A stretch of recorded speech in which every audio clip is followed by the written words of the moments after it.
Hello दोस्तों, स्वागत है आप सभी का आपके अपने चैनल केएल स्टडी में।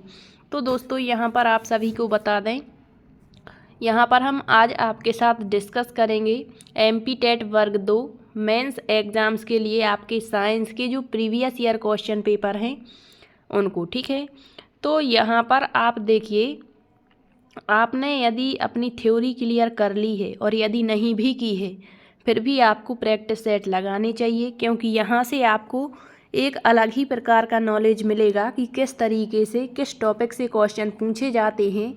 यदि आपने थ्योरी में कोई टॉपिक छोड़ भी दिया है और वो क्वेश्चन के माध्यम से आपको मिल जाता है तो आप उसे भी कवर कर पाएंगे। ठीक है, और यहाँ पर हमारा मेन उद्देश्य रहेगा समझना। ठीक है, ये नहीं है कि जैसे एक हम प्रैक्टिस सेट लेकर के आए तो एक प्रैक्टिस सेट में मान के चलिए 60 क्वेश्चन हैं तो 60 के 60 क्वेश्चन आपको 10 मिनट या 20 मिनट या आधा घंटा में करवा दिए। तो हमें जल्दबाजी नहीं करनी है, मात्र हमें फॉर्मेलिटीज़ नहीं निभानी है कि हमारे प्रैक्टिस सेट लग चुके हैं। ठीक है, यदि इस तरीके से आप प्रैक्टिस सेट लगाना चाहते हैं तो अदर क्लासेस यूट्यूब पर मिल जाएंगी आपको, वहां से आप लगा सकते हैं, या फिर आप पुराने प्रश्न पत्र डाउनलोड करके भी इस प्रकार से डायरेक्ट क्वेश्चन पढ़ा, सही आंसर लगाया और नेक्स्ट क्वेश्चन पर बढ़ गए। तो हमें इस तरीके से क्वेश्चंस नहीं लगाने हैं। ठीक है, हम भले ही 10 क्वेश्चन करेंगे या 15 क्वेश्चन करेंगे, लेकिन उसके आगे पीछे जो कुछ भी अदर क्वेश्चन बन सकते हैं उनको यहाँ पर हम समझेंगे, क्योंकि फिजिक्स के कई न्यूमेरिकल्स क्वेश्चन यहाँ पर बनते हैं और उनके इर्द गिर्द क्वेश्चन भी बनते हैं, तो वो हमें यहाँ पर समझना है। ठीक है, तो यह जो हमारा प्रैक्टिस सेट रहेगा यह 18 फरवरी 2019 वाला है। सेकंड शिफ्ट से आपके जो है एग्ज़ाम स्टार्ट हुए थे, तो आपको 2018 वाले सारे प्रश्न पत्र लगाने हैं और 2022-23 वाली जो पात्रता परीक्षा हुई है उसके भी आप सारे प्रैक्टिस सेट लगा सकते हैं। और यदि आपने ये प्रैक्टिस सेट लगा लिए हैं तो अदर जो टेट एग्ज़ाम्स होते हैं वहाँ पर जो आपके मेन सब्जेक्ट के क्वेश्चन पूछे जाते हैं वो भी आप लगा सकते हैं। इससे आपकी अधिक से अधिक प्रैक्टिस होगी और आप यहाँ समझ भी पाएंगे कि क्वेश्चंस किस प्रकार से पूछे जाते हैं। ठीक है, तो यहाँ पर आपके जो 2018-19 वाले जो साइंस के पेपर रहेंगे इसमें आपके 60 क्वेश्चन आपके मेन सब्जेक्ट से पूछे जाते थे, तो उसमें पेडागॉजी मिक्स होती थी। ठीक है, तो पेडागॉजी अभी हमें नहीं पढ़नी है, केवल मेन सब्जेक्ट के जो क्वेश्चन रहेंगे उनको यहाँ पर हम डिस्कस करेंगे। ठीक है, अभी हमारे पास थोड़ा सा टाइम नहीं रहता है, मतलब नहीं मिल पाता इतना कि आपको हम डेली क्लासेस दे पाएँ, क्योंकि अभी एग्ज़ाम्स चल रहे हैं एमपी बोर्ड्स के, तो थोड़े से व्यस्त रहते हैं। लेकिन अभी कुछ मतलब दिनों बाद लगभग 15 तारीख तक आपके एग्ज़ाम्स क्लियर हो जाएंगे। ड्यूटीज़ वगैरह रहती हैं और थोड़ा सा मतलब वर्कलोड भी पड़ जाता है, तो काम नहीं कर मतलब आपके यूट्यूब पर हम डेली वीडियो अपलोड नहीं कर पाते हैं, लेकिन अब कोशिश करेंगे कि आपका जो है थ्योरी साइंस की पूरी क्लियर करवा पाएँ। और यदि आपने अभी तक हमने बायोलॉजी के आपको बहुत सारे सेशन दे रखे हैं, मतलब आपकी मेंस एग्ज़ाम्स की दृष्टि से ही, तो आप वो भी देख सकते हैं। उनकी अलग से हमने प्लेलिस्ट बना रखी है, लगभग 50+ क्लासेस बायोलॉजी की हो गई हैं, उसमें हमने बहुत डीप में आपको चीज़ें बता रखी हैं। ठीक है, तो आइए स्टार्ट करेंगे आज के हम वर्ग 2 प्रीवियस ईयर क्वेश्चन पेपर से। तो इसमें पहले तो ये आपका सीडीपी पूछा गया था। ठीक है, फिर आपकी जो लैंग्वेजेस होती हैं जैसे हिंदी और संस्कृत करके इंग्लिश करके। ठीक है, इसके बाद आपका जो मेन सब्जेक्ट रहेगा साइंस, उसके यहाँ पर क्वेश्चन दिए गए हैं। ठीक है, तो उनको हम एक एक करके समझते हुए चलेंगे। तो यहाँ पर केवल हम 13 से 14 क्वेश्चन ही करेंगे और उनका पूरा विश्लेषण आपको देंगे, ताकि आपको दोबारा से ये क्वेश्चन यदि इसके इर्द गिर्द क्वेश्चन बने तो आप उनको भी कर पाएँ। ठीक है, तो हमारा मेन उद्देश्य यही है, आपको समझाना। अब आप किस तरीके से जो क्वेश्चन है वो लगाना चाहते हैं ये आप पर डिपेंड रहेगा। यहाँ पर कोई ज़बरदस्ती नहीं होती है कि आपको एक प्रैक्टिस सेट लगाने ही हैं या एक बार आप यहाँ पर आ गए तो वापस नहीं जा सकते, ये आपकी मर्जी होती है। ठीक है, कुछ बच्चे कमेंट्स करते हैं, जैसे कुछ क्लासेस हमने ली हुई थी तो उसके बारे में कि ये जो क्लास हैं ये वर्ग 3 के लिए हैं, 2 के लिए नहीं है। तो आप बताइए, जैसे वर्ग 3 में आपके जैसे कुछ टॉपिक मान के चलिए, जैसे पर्यावरण था। ठीक है, ईवीएस था, तो उसके कुछ टॉपिक रहते हैं जो आपके वर्ग 2 में भी होंगे और वर्ग आपके 3 में भी होंगे। तो अब कुछ अलग से मैटर तो आता नहीं है। ठीक है, उसी की जो थ्योरी होती है उसी को और डीप में पूछ लिया जाता है। तो ये अपना अपना मतलब नज़रिया होता है कि किसको क्या पढ़ना है, ठीक है। और इतने ही यदि आप इंटेलिजेंट हैं तो फिर क्यों भटक रहे इधर उधर। तो देखिए, थोड़ा सा आप समझ के और सारी चीज़ों को यहाँ पर क्लियर करते हुए चलेंगे, और हम आपके साथ में डेली आपके जो प्रैक्टिस सेट रहेंगे उनके क्वेश्चंस यहाँ पर डिस्कस करते रहेंगे, ठीक है। यहाँ देखिए आप, यहाँ है आपका टॉपिक साइंस, और साइंस में 60 क्वेश्चन आपके यहाँ पर पूछे गए थे, जिसमें आपके 15+ क्वेश्चन जो रहेंगे पेडागोजी के रहेंगे, तो उनको अभी हमें नहीं लगाना है। देखिए जैसे यहाँ पर फर्स्ट क्वेश्चन आपका पेडागोजी का दिया गया था, तो ये हमें अभी नहीं करने हैं, ठीक है। हमें अपने मेन सब्जेक्ट से मतलब होना है कि उसके क्या क्वेश्चन पूछे गए। जैसे यहाँ क्वेश्चन दिया गया था, इनके आंसर भी आप लगा सकते हैं, ठीक है। यदि आपने ये प्रैक्टिस सेट पहले लगा लिए हैं तो आप आंसर ज़रूर बताइए। जैसे दिया है यहाँ पर, जल की स्थायी कठोरता का कारण है। अब जिसने जल के बारे में सारी चीज़ें पढ़ रखी होंगी कि जल क्या होता है, जल की कठोरता कितने प्रकार की होती है, ये कठोरता जल में क्यों होती है। जैसे यहाँ पूछ लिया जल की स्थायी कठोरता का कारण क्या है, तो ये भी तो पूछ सकता है ना कि जल की अस्थायी कठोरता किस कारण से होती है, ठीक है। तो यहाँ पर जो जल होता है, हमने आपको जब पात्रता परीक्षा के लिए केमिस्ट्री फिजिक्स की क्लासेस करवाई थी, तो वो क्लासें भी आप ज़रूर देख लें, वो आपके लिए बहुत ही हेल्पफुल रहेंगी, क्योंकि वहाँ भी हमने आपको बहुत अच्छा मैटर दिया हुआ था, ठीक है। थोड़ा सा यहाँ पर हम बैक आ गए हैं। हाँ देखिए यहाँ पर, तो जल की जो स्थायी कठोरता है इसका प्रमुख कारण होगा आपका मैग्नीशियम क्लोराइड। अब हम थोड़ा सा आपको दूसरी स्लाइड पर लेकर के चलते हैं। यहाँ पर हमने पहले भी अभी लगभग 1 मंथ हो गया होगा जब इसके 8 क्वेश्चन करवाए थे, तो वहाँ पर हम आपको पूरा डीप में नहीं बता पाए थे, लेकिन यहाँ कोशिश हमारी ये रहेगी, अभी आपके पास टाइम है, आप टाइम दे करके चीज़ों को समझेंगे तो ज़रूर आपके समझ में आएंगी, और अदर क्वेश्चन इससे जो बनेंगे उनको भी आप सॉल्व कर पाएंगे, ठीक है। तो देखिए ये आपने देख लिया इसका करेक्ट आंसर। अब हम इसका थोड़ा सा थ्योरी देख लेते हैं, ठीक। देखिए यहाँ पर ये है आपका क्वेश्चन, जल की स्थायी कठोरता का कारण, तो इसका करेक्ट आंसर ऑप्शन सी हो जाएगा, मैग्नीशियम क्लोराइड।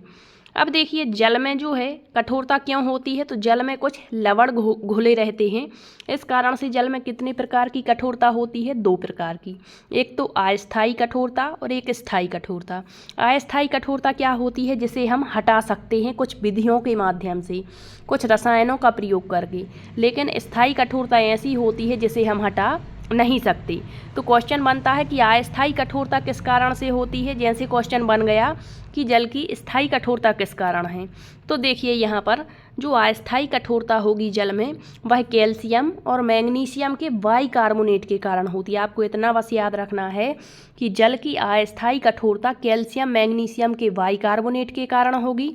अब देखिए वहाँ इस तरीके से नहीं दिया, वहाँ सूत्र दिया है, तो आपको पता होना चाहिए सूत्र भी, ठीक है। रासायनिक जो आपके फार्मूलास होते हैं वो आपको पता होने चाहिए। तो ये कैल्शियम बाइकार्बोनेट है, ये मैग्नीशियम बाइकार्बोनेट है। अब देखिए जल की जो अस्थायी कठोरता, इसको हम हटा सकते हैं किस प्रकार से, तो जल को उबाल करके और जल में चूना मिला करके। अब स्थायी कठोरता, तो जल की स्थायी कठोरता जल में कैल्शियम और मैग्नीशियम के क्लोराइड और सल्फेट लवण घुले होने के कारण होती है। तो कैल्शियम क्लोराइड हो जाएगा, मैग्नीशियम क्लोराइड, कैल्शियम सल्फेट और मैग्नीशियम सल्फेट। तो हमने यहाँ पर इस तरीके से लिख दिया है ताकि आप यहाँ समझ पाएँ, ठीक है। तो जल की स्थायी कठोरता किस कारण होगी, तो कैल्शियम मैग्नीशियम के क्लोराइड और सल्फेट के कारण, जबकि आपकी अस्थायी कठोरता किस कारण से है, तो कैल्शियम और मैग्नीशियम के बाइकार्बोनेट के कारण। इसके अलावा यदि आप और डीप में पढ़ना चाहते हैं तो आप पिछले लेक्चर ज़रूर देख लें पात्रता परीक्षा के, वहाँ हमने जल के बारे में सारी चीज़ें बताई हैं कि जल कहलाता क्या है, इसका क्या उपयोग होता है, फिर इसके बाद कहाँ पर कितना जल होता है, कितने % कहाँ पर जल, ग्लेशियर्स में कितना जल होगा, महासागरों में कितना जल होगा, जल का घनत्व क्या होता है, जल कितने डिग्री पर जम जाता है, जल का क्वथनांक बिंदु क्या होता, गलनांक बिंदु क्या होता है, हिमांक बिंदु क्या होता है, ये आपको बहुत अच्छे से बता रखा है, तो वो क्लासें भी आप देख सकते हैं। अब हम देखेंगे अपना अगला क्वेश्चन, ठीक है। तो देखिए यहाँ पर नेक्स्ट क्वेश्चन आपका दिया गया है, दिया है एक क्षैतिज समतल पर रखे निकाय पर 20 न्यूटन, 30 न्यूटन और 50 न्यूटन के 3 बल लग रहे हैं। अब जो 20 न्यूटन और 50 न्यूटन का बल है वो बाईं ओर से लगता है और जो 30 न्यूटन का बल है वो विपरीत दिशा अर्थात बाईं की विपरीत हो जाएगी, दाईं दिशा में लग रहा है। तो निकाय पर लगने वाला परिणामी बल हमें बताना है। तो इसका जो पहले तो आपको करेक्ट आंसर बता दें कि इसका करेक्ट आंसर हो जाएगा बाईं ओर से 40 न्यूटन का बल लगेगा। ऑप्शन 2 इसका बिल्कुल करेक्ट आंसर है। ठीक है, अब देखिए थोड़ा सा हम देख लेते हैं ये परिणामी बल होता क्या है। ठीक, तो सबसे पहले जो रिजल्टेंट फोर्स होता है यानी परिणामी बल जो होता है वह बल कहलाता है जो किसी वस्तु के ऊपर लग रहे समस्त बलों का परिणाम यानी वैल्यू बता दे और दिशा बता दे, दोनों चीज़ बता दे, वही परिणामी बल होता है।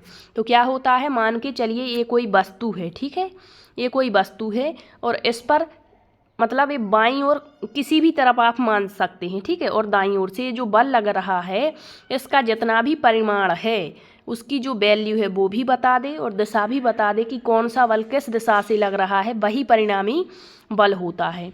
अब परिणामी बल निकालने के लिए हमें संतुलन के नियम का पालन करना होता है। संतुलन, अब आप कहेंगे संतुलन क्या होता है, तो जब भी कभी परिणामी बल निकालते हैं तो संतुलन के नियम का पालन करते हैं और ये 3 प्रकार के होते हैं। तो संतुलन क्या है देखिए थोड़ा सा, कि जब कोई वस्तु अपनी जगह से बिल्कुल ना हिले अर्थात दोनों तरफ से, मान के चलिए ये कोई वस्तु है, ठीक है, तो ये कब नहीं हिलेगी, जब दोनों तरफ से, चाहे ऊपर या नीचे कह दें या दाएं बाएं कह दें, दोनों तरफ से बराबर बल लगाया जाएगा तो ये वस्तु यथा स्थान पर रहेगी, हिलेगी नहीं। मान के चलिए यहाँ से 10 न्यूटन का बल लगा और यहाँ से 10 न्यूटन का बल लगा तो बल जो है वो शून्य रहेगा, मान के चलिए ये वस्तु हिलेगी ही नहीं। ठीक है, तो यही तो संतुलन है, मतलब अपनी स्थिति में बनी हुई है जब दोनों तरफ से एक समान बल लगता है। इसी तरीके से हम ऊपर नीचे से भी लगा सकते, जितना बल यहाँ से लगेगा उतना ही बल यहाँ से लगेगा तो वस्तु कैसी होगी, संतुलन की स्थिति में होगी। और एक जो इस तरीके से बिंदु, मेन बिंदु होता है, इस पर बल लगाते तो वस्तु मतलब जो है सर्कुलर टाइप में घूम जाती। तो इस प्रकार से 3 प्रकार से बल लगाते हैं। अब यहाँ पर जो हमारा क्वेश्चन है वो है किस तरीके से कि 20, 30 और 50 न्यूटन के 3 बल लग रहे हैं। तो मान के चलिए ये वस्तु है तो यहाँ पर क्षैतिज रूप से बल लग रहा है, क्षैतिज मतलब इधर से और इधर से, ठीक है। तो यहाँ से लग रहा है कितना, 20 और 50, मतलब ये कितना हो गया 70 न्यूटन और ये कितना हो जाएगा आपका 30 न्यूटन। तो जब भी कभी हम मतलब ये मतलब इस तरीके से निकालेंगे, जो सिग्मा एच मतलब हॉरिजॉन्टल लग रहा है ना, बराबर 0 होता है, तो क्षैतिज बलों का बीजगणितीय योग यहाँ 0 होना चाहिए। और 0 कब होगा, तो इसको माइनस किया जाता है, ठीक है। एक तरफ से बलों को यदि पॉजिटिव मानेंगे, यहाँ से मान के चलिए पॉजिटिव बल लग रहे हैं, तो एक तरफ से हमेशा ही नेगेटिव बल लगते हैं, यही बीजगणितीय योग होता है, ठीक है। तो यहाँ पर क्या हो जाएगा आपका, जैसे यहाँ से ये 70 बल लग रहा है और इसे हमने क्या मान लिया, पॉजिटिव मान लिया, तो एक तरफ से जो बल लगेगा वो नेगेटिव होगा। कैसा होगा, नेगेटिव होगा। और जैसे ये बाईं ओर से माना है हमने तो ये घट जाएगा, तो कितना बचेगा 40, और कहाँ से, बाईं ओर से, तो 40 न्यूटन बल लगेगा आपका बाएं ओर से। आई होप आप समझ पाए होंगे, यदि नहीं समझे हैं तो फिर से एक बार आपको बताते हैं। देखिए परिणामी बल क्या होता है, तो वह बल जो आपके जितना भी बल किसी वस्तु पर लग रहा है उसका पूरा का पूरा आपको परिणाम यानी वैल्यू बता दे और दिशा बता दे, वो परिणामी बल है। परिणामी बल हम किस प्रकार से निकालते हैं, तो संतुलन के नियम से निकालते हैं। तो संतुलन के नियम में जैसे हॉरिजॉन्टल होगा एक तो यहाँ सिग्मा हॉरिजॉन्टल के लिए एच लिखेंगे बराबर 0 होगा। और यह क्या कहलाता है आपका, तो क्षैतिज बलों का बीजगणितीय योग कैसा होगा, 0 होगा। अब जैसे यहाँ पर बल लग रहा है और इस संतुलन में कब होगा, जब दोनों तरफ से बराबर बल लगेगा, ठीक है। तो ये क्षैतिज के रूप में हो जाता है। जैसे यहाँ से हमने, जैसे यहाँ पर दिया है क्वेश्चन में 20-50 न्यूटन का बल बाईं ओर से लगा तो ये 70 हो गया। तो जब भी कभी बीजगणितीय योग क्या होता है कि एक तरफ के बलों को यदि हम पॉजिटिव मान रहे हैं तो दूसरी तरफ से आने वाले बलों को नेगेटिव मानना पड़ेगा, ठीक है। तो जैसे हमने बाईं ओर से 70 माना है पॉजिटिव, तो इसको नेगेटिव मानना पड़ेगा और ये घट जाएगा, तो बाईं ओर से कितना बचेगा आपका, कितना बचेगा 40 बचेगा और 40 बचेगा तभी तो ये संतुलन की स्थिति में आ पाएगा। तो इसने परिणामी बल बता दिया है, ठीक है। इसी तरीके से आप हॉरिजॉन्टल भी वर्टिकल भी निकाल सकते हैं कि इस तरीके से बल लगेगा इसमें, और यदि ये पॉजिटिव मानेंगे तो इसको नेगेटिव मानना पड़ेगा और इसको सिग्मा वर्टिकल बराबर 0 हो जाएगा, वही बीजगणितीय योग, ठीक है। इसी तरीके से ये होता है आपका एक, जिसे हम बलाघूर्ण कहते हैं। आई होप आप समझ गए होंगे, ठीक है। अब इस तरीके से यदि क्वेश्चन बनता है, मतलब वैल्यू चेंज करेगा कि इतने न्यूटन का बल इधर से लगा, इतने न्यूटन, तो एक आपको पॉजिटिव मानना है और एक नेगेटिव, और परिणामी बल ज्ञात कर देना है, ठीक है। अब देखते हैं हम अगला क्वेश्चन।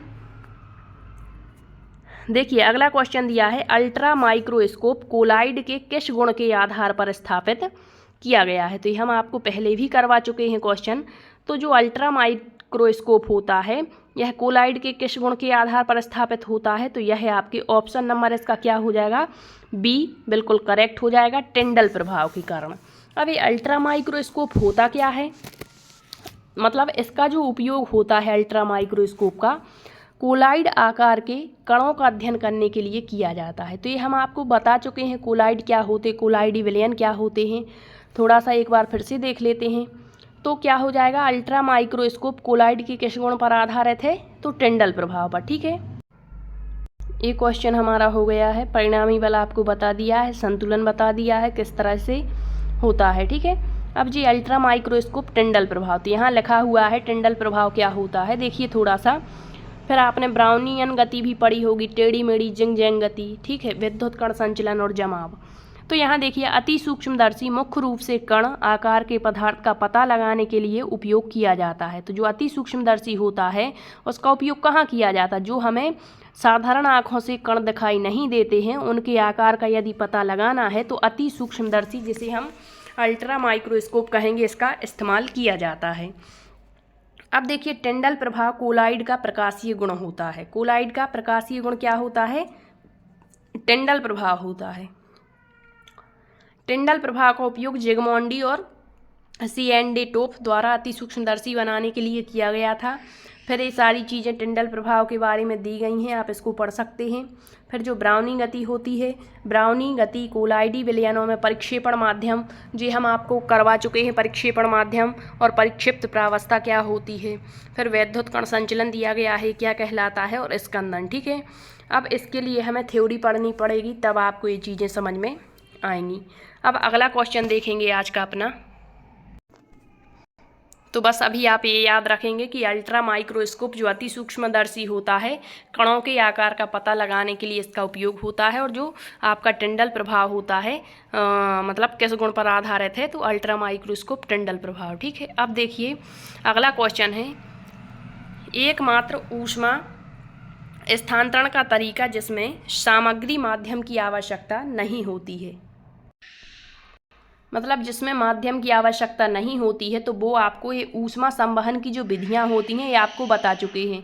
संवहन, चालन और विकिरण कहलाती क्या है, तो इसका करेक्ट आंसर ऑप्शन 4 रहेगा। अपनी स्लाइड पर चलते हैं, देखते हैं। ये रहा आपका क्वेश्चन, एकमात्र ऊर्जा स्थानांतरण का वह तरीका बताइए जिसमें माध्यम या सामग्री की जरूरत नहीं पड़ती, तो वो आपका विकिरण होता है। इसको बहुत अच्छे से हमने करवाया था। ऊष्मा संचरण की जो विधियां होती हैं, ऊष्मा संचरण क्या होता है, तो ऊष्मा को एक स्थान से दूसरे स्थान तक जाने को ही ऊष्मा संचरण कहते हैं। तो इसकी 3 विधियां होती हैं। तो जैसे ऊष्मा है तो उसको एक स्थान से दूसरे स्थान पर भेजना है, तो एक विधि में तो जो होगा ठोस मतलब जो सामग्री होगी उसका प्रयोग होगा, एक में आपके द्रव गैस का प्रयोग, और एक ऐसी विधि होती है जिसमें किसी भी माध्यम की जरूरत नहीं पड़ती है, वही आपकी विकिरण विधि होती है, ठीक है। तो ऊष्मा संचरण की कितनी विधियाँ हैं, कभी कभी डायरेक्ट ऐसा भी क्वेश्चन पूछ लेते हैं। तो 3 विधियाँ हैं, एक चालन है, एक संवहन है और एक विकिरण है। तो विकिरण में माध्यम की कोई आवश्यकता नहीं पड़ती है। और एक क्वेश्चन और बन जाता है, जो हमारा वायुमंडल है वो किस विधि से गर्म होता है, तो वो इसी विधि से गर्म होता है, ठीक है। अब देख लेते हैं थोड़ा सा चालन यानी कंडक्शन क्या कहलाता है। तो जब बिना स्थान परिवर्तन किए ही पदार्थ के तप्त कण अपनी ऊष्मा अपने बगल वाले कण को दे देते हैं और पूरी वस्तु गर्म हो जाती है, तो ऊष्मा के संचरण की इस विधि को चालन कहेंगे। इसको उदाहरण से समझाएंगे। मान के चलिए एक लोहे की छड़ है, लोहे की छड़ कैसी होगी, ठोस होगी। तो जो ठोस पदार्थ होंगे, जो ठोस वस्तुएं होंगी, उनका स्थान परिवर्तन नहीं करना पड़ेगा। जैसे इस छड़ को यहाँ पर गर्म किया, तो ऐसा तो नहीं है पहले यहाँ गर्म करेंगे फिर यहाँ जब जाकर के पूरी छड़ गर्म होगी, नहीं। इसके लिए कोई आपको अलग अलग गर्म करने की ज़रूरत नहीं है। एक भाग में यदि आपने इसको हीट दे दी है तो पूरी छड़ ऑटोमेटिकली गर्म हो जाएगी। इसी विधि को क्या कहेंगे? चालन कहेंगे। अर्थात इस विधि से ऊष्मा के संचरण के लिए माध्यम की आवश्यकता होती है, परंतु माध्यम के तप्त कण स्थान परिवर्तन इसमें नहीं होता। मतलब माध्यम की तो ज़रूरत है लेकिन स्थान परिवर्तन नहीं होता। वह कौन सी विधि है? चालन विधि है। अब देखिए, ठोस पदार्थों के अणु एक स्थान से दूसरे स्थान पर जाने के लिए स्वतंत्र नहीं होते हैं, इसीलिए ठोसों में ऊष्मा का संचरण इसी विधि से होता है। द्रवों और गैसों में ऊष्मा का संचरण किसके माध्यम से होगा? चालन द्वारा बहुत कम होगा। और ठोसों में सबसे ज़्यादा जो ऊष्मा का संचरण है वो चालन द्वारा ही होता है। एक क्वेश्चन बनता है, ठीक है। अब पदार्थों में चालन द्वारा ऊष्मा का संचरण ऊष्मा चालकता होती है। ऊष्मा चालकता पदार्थ की प्रकृति पर निर्भर करती है और जिन पदार्थों में ऊष्मा का चालन जितना अधिक होगा उनकी ऊष्मा चालकता उतनी ही अधिक होगी। तो यहाँ आप गौर करना, यहाँ से क्वेश्चन बनेंगे आपके, ठीक है। पूछ लेगा जिन पदार्थों में ऊष्मा का चालन जितना अधिक होता है उनकी ऊष्मा चालकता होती है, ऑप्शन दे देगा उतनी ही कम, उतनी ही अधिक, बराबर होती है, इनमें से कोई नहीं। तो याद रखिएगा, ठीक है।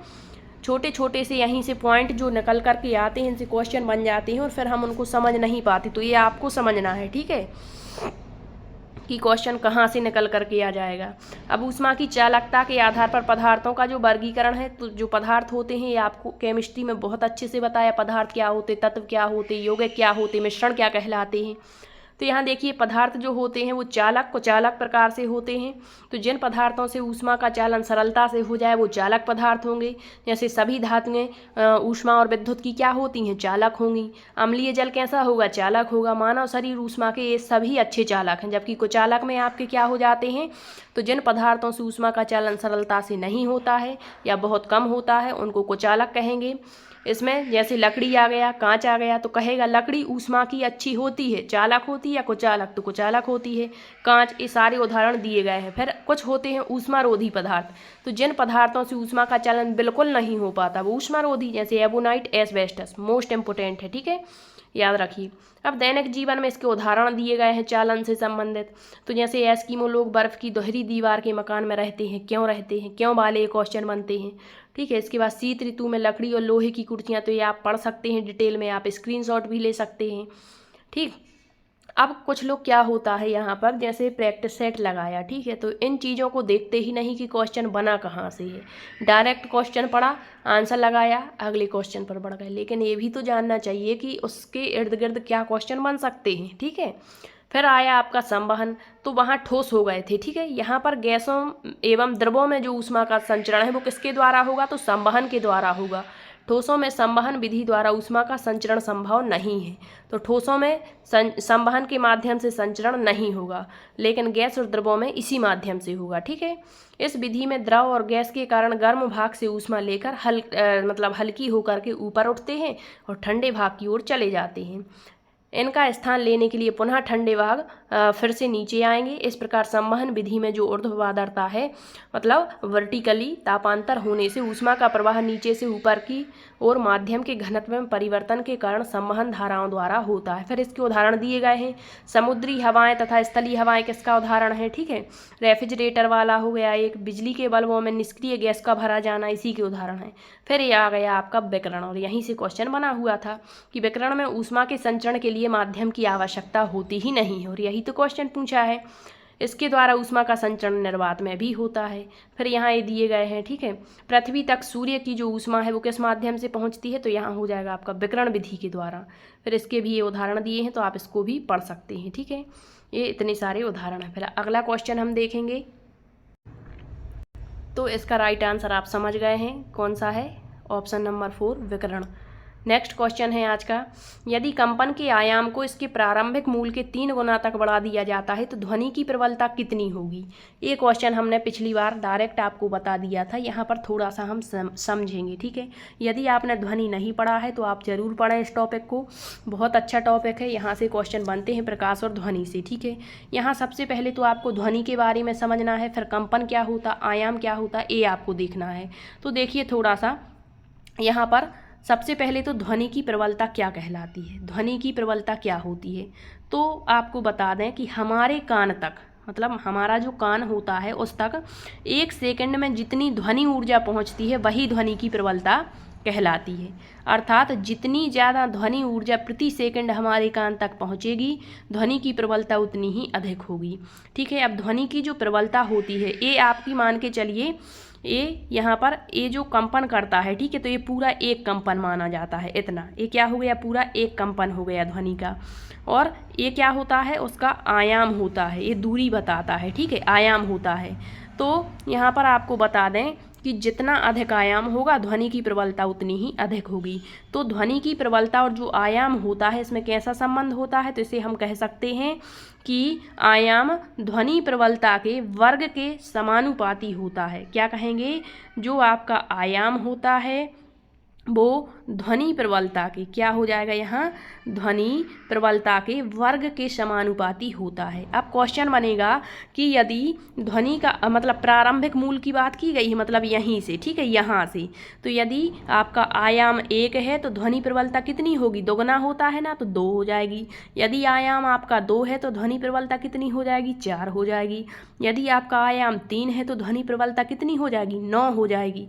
तो यही तो हमसे पूछा है कि प्रारंभिक मूल से 3 गुना यदि हमने आयाम को बढ़ाया है तो ध्वनि प्रबलता कितनी हो जाएगी, तो 3 का 2 गुना कितना हो जाएगा, 3 का 3 त्रिका 9 हो जाएगा। ठीक है, मतलब दुगनी होती, वर्ग के मतलब समानुपाती होगी। ठीक है, दुगनी अर्थात 2 हो जाएगी। तो यहाँ 3 गुना बढ़ाया है तो 3 त्रिका 9 हो जाएगी। ठीक है, तो इसका करेक्ट आंसर अपनी वास्तविक मान का 9 गुना हो जाएगी। ठीक है, वहाँ हमने दोगुना कह दिया, वहाँ क्या होगा, ध्वनि प्रबलता के वर्ग के समानुपाती होती है। ठीक, आप समझ गए होंगे। यहाँ पर यदि 4 गुना कर देंगे तो यहाँ कितनी हो जाएगी, तो 4 चौको 16 हो जाएगी। ठीक,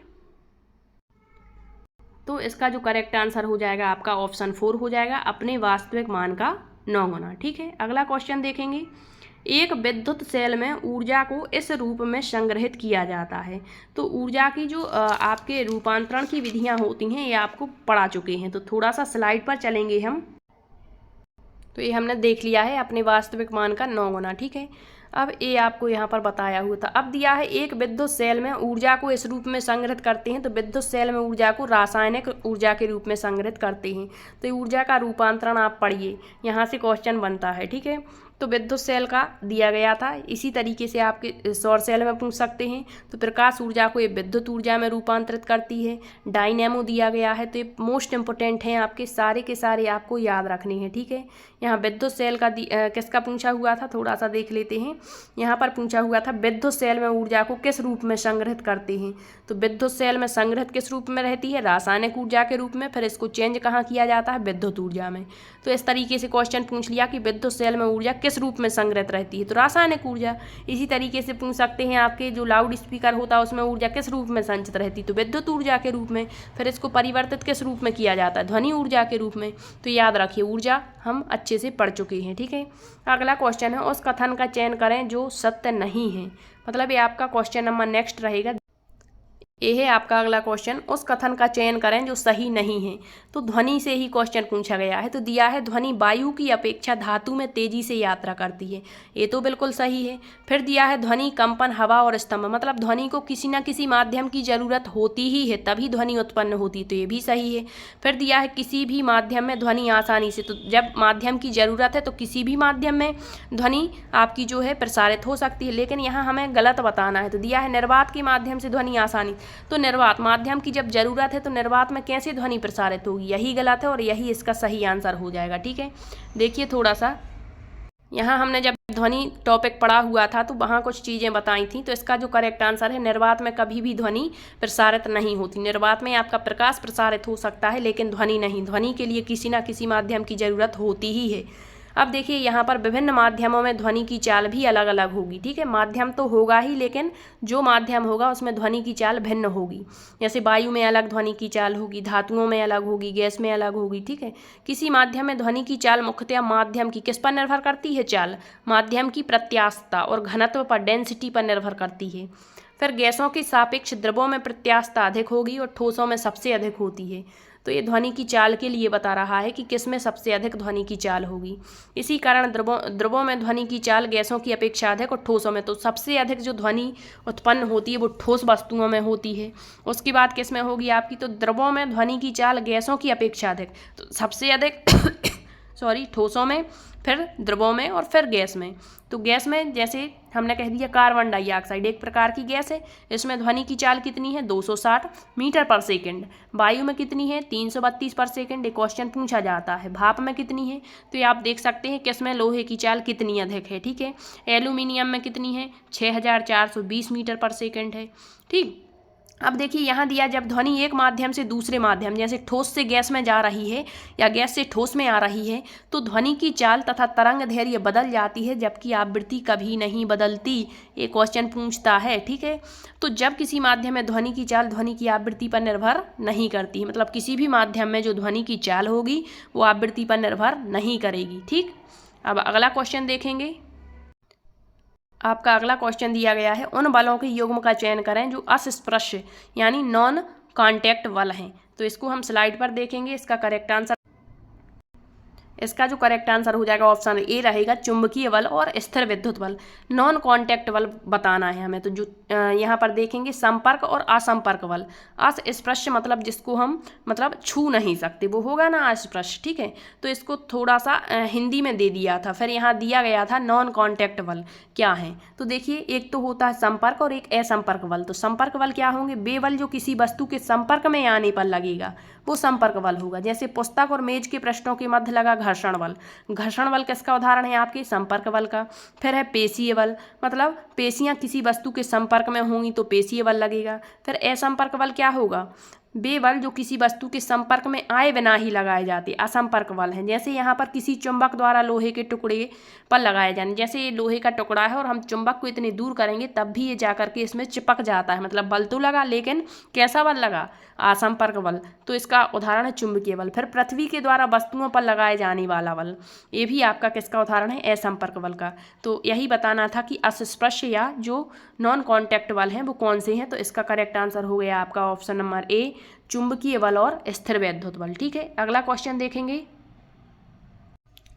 अगला क्वेश्चन दिया गया है, निम्नलिखित में से किस स्थिति में जो साधारण नमक है वो पानी में सबसे सरलता से विलयित हो जाएगा। तो यहाँ पर देखिए, यहाँ पर आपको जल पढ़ाया हुआ था, वहाँ आपको बताया था जल का हेमांक बिंदु और जल का मतलब हेमांक का मतलब क्या होता है जमना, और जल का क्वथनांक बिंदु यानी उबलना।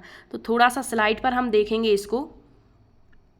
देखिए यहाँ पर इसका जो करेक्ट आंसर पहले तो आपको बता दें, 90 डिग्री सेल्सियस पर 10 मिलीलीटर जल। तो देखिए, जब इसका आंसर आप कब समझेंगे, जल के गुण देखिए, जल का हेमांक यानी जमना और जल का क्वथनांक यानी उबलना। तो जल सामान्य तापमान पर कैसा होता है, द्रव। आपने देखा है साधारण जल किस अवस्था में होता है, द्रव अवस्था में होता है।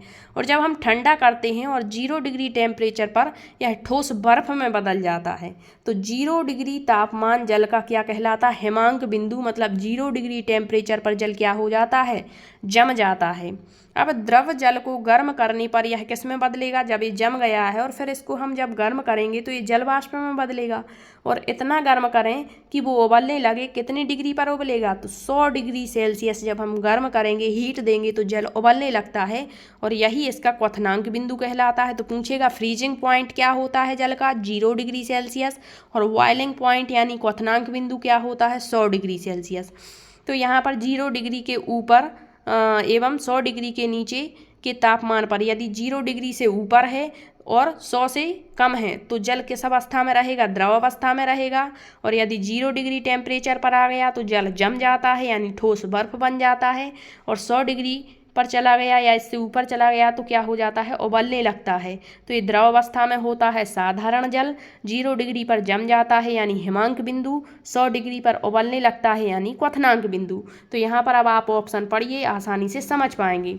दिया है साधारण नमक पानी में सबसे सरलता से किस स्थिति में जल जो है विलयित हो जाता है। तो देखिए यहाँ 0 डिग्री सेल्सियस पर 10 ग्राम बर्फ दिया है तो ये गलत है। यहाँ 90 डिग्री अर्थात 100 से कम है और 10 मिलीलीटर जल है। तो निम्नलिखित में से किस स्थिति में साधारण नमक में सबसे सरलता से यहाँ पर विलयित हो जाएगा। ठीक है, तो इसका जो करेक्ट आंसर है वो यही है, सामान्य ताप पर 10 मिलीलीटर, ये गलत है। बर्फीले ठंडे जल का 10 मिलीलीटर, ये भी आपका यहाँ पर गलत हो जाएगा। ठीक है, अगला क्वेश्चन देखेंगे अब हम। क्वेश्चन नंबर नेक्स्ट है, प्रत्यावर्ती धारा का उपयोग किसमें नहीं किया जाता है। तो प्रत्यावर्ती जो धारा होती है इसका उपयोग आपका विद्युत लेपन या विद्युत आवरण में नहीं होता है, बाकी आपके ट्रांसफार्मर में भी होता है, विद्युत तापक में भी होता है, विद्युत गीजर में भी होता है। अब हम देख लेते हैं ये प्रत्यावर्ती धारा होती क्या है। आपको इसका करेक्ट आंसर बता दिया, विद्युत लेपन में प्रत्यावर्ती धारा का उपयोग नहीं होता है। एक होती है एसी और एक होती है डीसी, अल्टरनेटिंग करंट, ठीक है। तो यहाँ प्रत्यावर्ती धारा यानी अल्टरनेटिंग करंट एक प्रकार का विद्युत प्रवाह है। क्या है? विद्युत का प्रवाह होता है। इसमें इलेक्ट्रॉनों के प्रवाह की दिशा नियमित अंतराल या चक्रों पर आगे पीछे होती रहती है। विद्युत लाइनों में प्रवाहित धारा और दीवार के आउटलेट से आने वाली सामान्य घरेलू जो बिजली है उसमें किसका यूज होता है? एसी यानी प्रत्यावर्ती धारा का। अब यह जो है 3 प्रकार की होती है, वर्गाकार प्रत्यावर्ती धारा, त्रिभुजा, एक तो वर्गाकार, एक त्रिभुजाकार और एक ज्यावक्रीय प्रत्यावर्ती धारा। फिर इसकी विशेषताएं क्या हैं? तो प्रत्यावर्ती वोल्टता को ट्रांसफार्मर द्वारा परिवर्तित किया जाता है, इसमें उपयोग होता है। इसके बाद दिया है दिष्टकारी की सहायता से दिष्ट धारा में इसको बदल सकते हैं। इसका उपयोग धारा जनित्र मोटर मतलब इसके लिए भी होता है। इसके उपयोग देखिए आप, तो इसका जो उपयोग है वो विद्युत तापक में भी होगा, विद्युत गीजर में भी होगा, ट्रांसफार्मर में भी होगा, ऊष्मा प्राप्त करने के लिए, ठीक है, इसी से तो ऊष्मा मिलेगी, और हीटर जलाने के लिए यानी तापक के रूप में इसका उपयोग होता है। प्रत्यावर्ती धारा का उपयोग टीवी, फिर दिया है एलसीडी व डीटीएच इत्यादि को चलाने में भी किया जाता है, लेकिन विद्युत आवरण या विद्युत लेपन में इसका उपयोग नहीं होता है। और जो आपकी दिष्ट धारा होती है उसका उपयोग विद्युत आवरण के लिए किया जाता है। तो जो विद्युत लेपन है उसी को विद्युत आवरण कहते हैं, तो इसके लिए किया जाता है, ठीक है। नेक्स्ट क्वेश्चन देखिए, अगला क्वेश्चन आपका दिया गया है यहाँ पर। क्वेश्चन है जल वाष्प के द्रव में रूपांतरण की प्रक्रिया क्या कहलाती? मतलब जो जल वाष्प होती है उसका द्रव में बदलने की प्रक्रिया क्या होती है? तो वो संघनन कहलाती है। तो ये आपको हमने जो पदार्थ के पृथक्करण की विधियां हैं उसमें अच्छे से बताया हुआ है। तो देख लेते हैं थोड़ा सा। यहाँ पर जल वाष्प के द्रव के रूप में रूपांतरण की प्रक्रिया क्या होगी? आपकी संघनन होगी। अब एक एक करके हम चारों ऑप्शन देखेंगे। ऊर्ध्वपातन क्या है, संघनन क्या है, गलन क्या है, सम्मिश्रण क्या है। तो देखिए आपकी 3 अवस्थाएं होती हैं पदार्थ की। एक तो ठोस अवस्था होती है, एक द्रव अवस्था होती है, एक गैस अवस्था होती है, ठीक है। तो ठोस का द्रव में बदलना, फिर द्रव का ठोस में बदलना, फिर द्रव का गैस में बदलना। तो ये कुछ आपकी क्रियाएं होती हैं जो आपको याद रखनी। ऊर्ध्वपातन आपको बता चुके हैं पहले, और ऊर्ध्वपातन में कौन कौन से उदाहरण, नेफ्थलीन आ जाता है आपका, ठीक है, ये आपको बताया हुआ है। तो यह प्रक्रिया कब होगी? जब कोई पदार्थ ठोस से गैस में परिवर्तित होगा। मतलब ठोस से द्रव में बदले हुए या बिना बदले ही सीधे गैस में परिवर्तित हो जाता है, तो वह क्रिया ऊर्ध्वपातन होती है। फिर संघनन क्या होता है? तो वह प्रक्रिया जब कोई पदार्थ वाष्प से द्रव में बदलता है, और यही तो क्वेश्चन पूछा है, वाष्प कह दें या जल वाष्प कह दें, तो वाष्प से द्रव में बदलना क्या है? आपका संघनन है।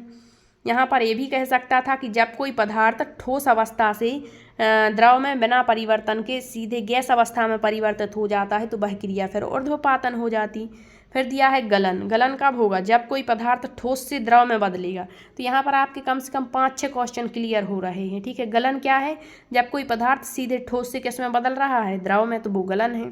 वाष्पीकरण क्या होता? वह प्रक्रिया है जब कोई पदार्थ द्रव से गैस में मतलब वाष्प बन करके उड़ने लगता है। फिर निक्षेपण, यह प्रक्रिया तब होती है जब कोई पदार्थ अपनी गैसीय अवस्था से सीधे ठोस अवस्था में बदल जाता।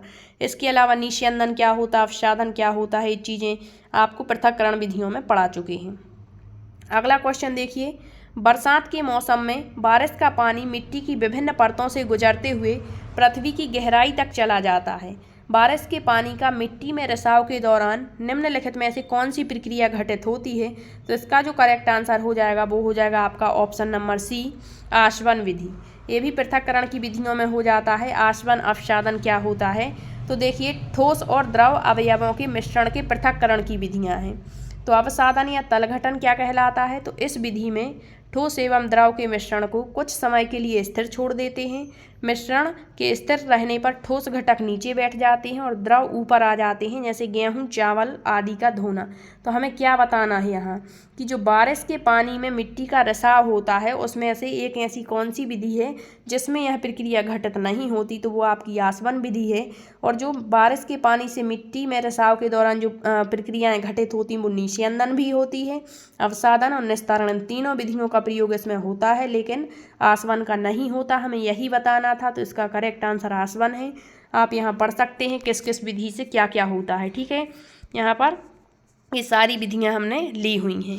नेक्स्ट दिया है ऊर्जा की वाणिज्यिक इकाई इन पदों में व्यक्त की जाती है। तो इसका जो करेक्ट आंसर है ऑप्शन डी है, किलो वाट हो जाएगा। यह ऊर्जा क्या होती, कार्य करने के लिए शरीर की क्षमता। ऊर्जा अदिश राशि होती है, SI मात्रक इसका जूल होता है। लेकिन यहाँ वाणिज्यिक या व्यावसायिक एक ही बात है, इकाई पूछी गई थी ऊर्जा की। तो इस ऊर्जा का उपयोग व्यावसायिक क्षेत्र या कारखानों या अन्य व्यापारिक क्षेत्रों में किया जाता है। विद्युत ऊर्जा का व्यावसायिक मात्रक कितना होता है, किलोवाट घंटा होता है। तो इसका जो करेक्ट आंसर था, वाणिज्यिक इकाई कह दें या व्यावसायिक इकाई, किलोवाट घंटा होता है। ठीक है, यहाँ पर ये दिया गया है। नेक्स्ट क्वेश्चन यहाँ पर देखते हैं।